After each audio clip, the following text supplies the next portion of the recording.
บายดีเดี๋ยวสิพาไปเบิ่งแบบที่เขาได้เอาแบบให้ลูกค้าเนาะโอเคเอาให้เบิ่งเลยหลังนี้เนาะกำลังเรนเดอร์อยู่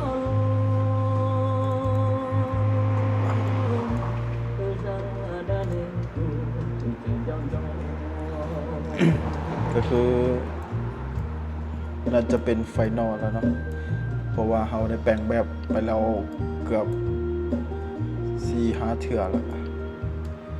ทุกอย่าง ก็ถือว่าลงตัวแล้วทั้งคันไดทั้งบัวทั้งหลังคาเนาะที่ได้แก้ให้เพิ่นว่าอยากตามลายครับก็ยกให้สูงอยากได้บัวที่มันใหญ่ก็ปรับหน้าขึ้นรวมไปถึงคันไดกำลังเก็บสีส้มว่าสีผ่านบอกหรือว่าจะมีบันไดที่แก้อีกเนาะโดยรวมก็ถือว่าแก้มาหลายเทื่อแล้วน่าจะเปิดแล้วเนาะโอเคเดี๋ยวเบิ่งนะครับเป็นอย่างใดตัวนี้ที่มันยืนออกหลายครับก็เห็นไทยเนาะสีประมาณนี้